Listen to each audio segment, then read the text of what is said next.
Hello बच्चों, क्या हालचाल। बहुत दिनों के बाद फिर से वापस हुआ आपके पास एक और नए मजेदार वीडियो को लेकर। तो चलिए, पिछले वीडियो में आपने जो भी देखा या जो भी समझा, आज कुछ और एक्स्ट्रा लेके हम आगे बढ़ेंगे।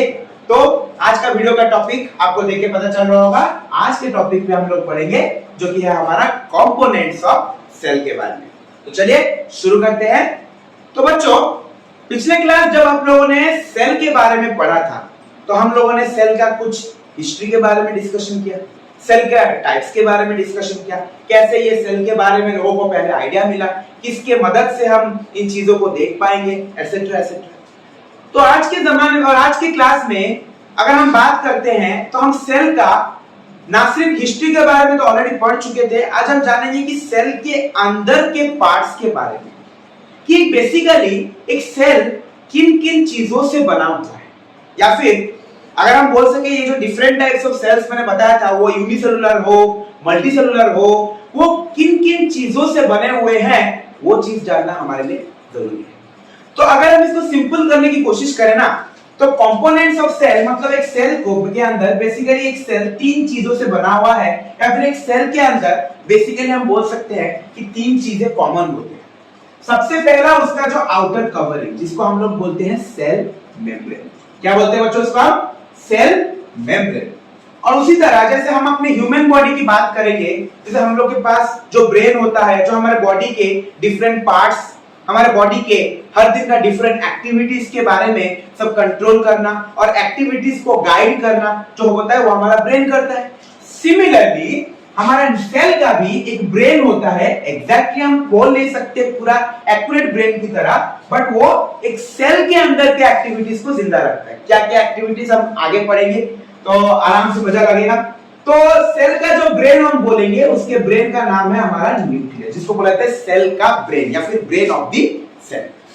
अब वही बात दोबारा रिपीट करेंगे, जैसे हमारे बॉडी में जो ब्रेन होता है वो हमारे बॉडी के पार्ट्स को कंट्रोल करता है और बॉडी के डिफरेंट एक्टिविटीज को भी कंट्रोल करता है। ठीक उसी तरह जो सेल का जो न्यूक्लियस होता है वो सेल का कुछ बॉडी पार्ट्स होते हैं, जिसको हम लोग सेल पार्ट्स बोल के चलेंगे। जैसे हम लोग के बॉडी पार्ट्स बोलते हैं, उसी तरह सेल के बॉडी के भी कुछ पार्ट्स होते हैं जिनको हम लोग बोलते हैं सेल ऑर्गेनल्स। क्या बोलते हैं बच्चों हम इसको? Cell organelles. अब अगर मैं बोलूंगा मेरे बॉडी में जो heart, lungs, kidney, brain, hand, leg, जो भी हम बोलेंगे वो सब हमारे बॉडी के ऑर्गन्स होते हैं। यस और नो? समझ गए? ठीक उसी तरह एक सेल के अंदर भी हमें कुछ उसी तरह के कुछ माइक्रो ऑर्गन्स देखने को मिलेंगे जिनको हम बोलेंगे सेल ऑर्गेनल्स। और वो ठीक ठाक से काम कर रहे हैं कि नहीं, उनमें कुछ गड़बड़ हो रहा है कि नहीं, उसको कंट्रोल करने वाले जो कंट्रोल सेंटर होता है वो है हमारा न्यूक्लियस।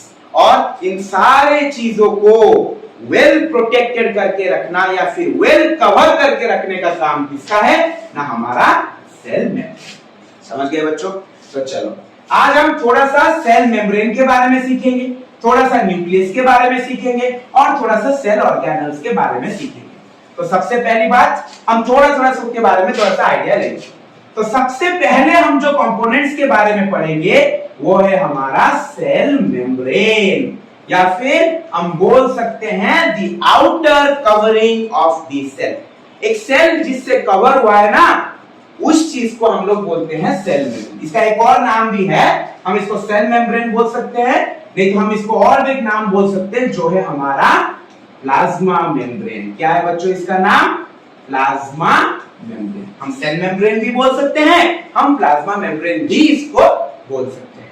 तो चलिए इसके बारे में थोड़ा सा ज्ञान लेते हैं, थोड़ा सा ज्ञान की चर्चा करेंगे, बातें करेंगे, क्या होता है क्या नहीं, जिससे आपको समझ में आ जाएगा।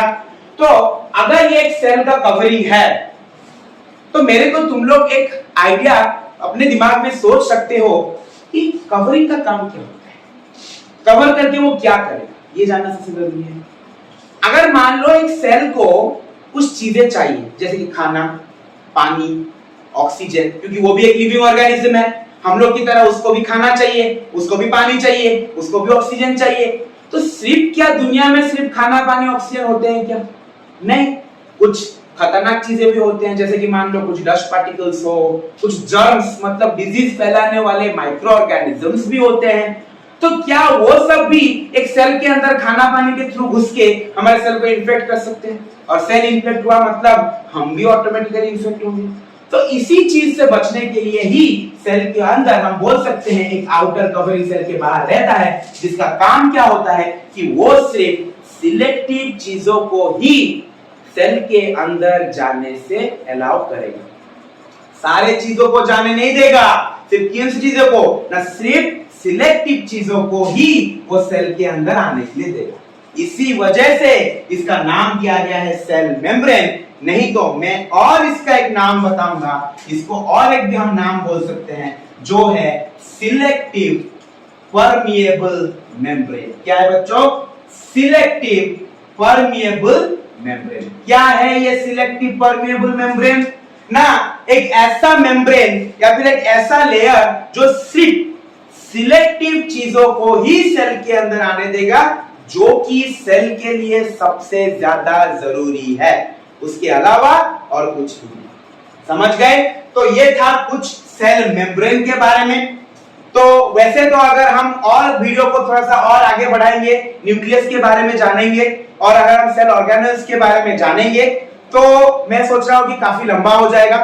तो हम वीडियो को ज्यादा इतना लंबा ना करके हम इसको एक सीरीज बना लेंगे। जैसे आज के इस सीरीज में हमने ना कि कंपोनेंट्स के बारे में पढ़ा, कंपोनेंट्स का पहला कंपोनेंट सेल मेम्ब्रेन के बारे में सीखा। ठीक उसी तरह हम आगे जाके न्यूक्लियस के बारे में जानेंगे, हम और आगे जाके सेल ऑर्गेनेल्स के बारे में जानेंगे। तो चलो अभी इसको थोड़ा सा रिपीट कर लेते हैं कि हमारा ये सेल का जो आउटर मेम्ब्रेन है, इसको हम लोग सेल मेम्ब्रेन बोलेंगे। इसका एक और नाम है प्लाज्मा मेम्ब्रेन। तो ये मेम्ब्रेन होता क्यों है? मेम्ब्रेन मतलब जो लेयर हम बोलेंगे वो होता है ताकि एक सेल को जो चाहिए सिर्फ वही चीजों को ही वो अंदर आने देगा। इसी वजह से उसको हम लोग बोलेंगे सिलेक्टिव परमिएबल मेम्ब्रेन। और बेसिकली ये बना हुआ है प्रोटीन और लिपिड से। सही सुने आप लोग कि जो प्रोटीन हम लोग को खाने में मिलता है, वही प्रोटीन ही दरअसल जाके एक सेल का सेल मेम्ब्रेन बनाता है, और इसी प्रोटीन का एक स्मॉलेस्ट इंडिविजुअल को ही हम लोग नाम देंगे। समझ गए? चलो इतना सा इसके बारे में समझे हैं। अगले क्लास हम लोग इसको दोबारा से न्यूक्लियस के बारे में जानेंगे और अच्छे से पढ़ेंगे। उम्मीद है आपको वीडियो पसंद आया होगा। अगर ये वीडियो पसंद आया है तो अच्छे से इस वीडियो को लाइक दीजिएगा, कमेंट दीजिएगा। चलता हूं, मिलता हूं अगले वीडियो में। तब तक के लिए सत श्री अकाल, जय जगन्नाथ।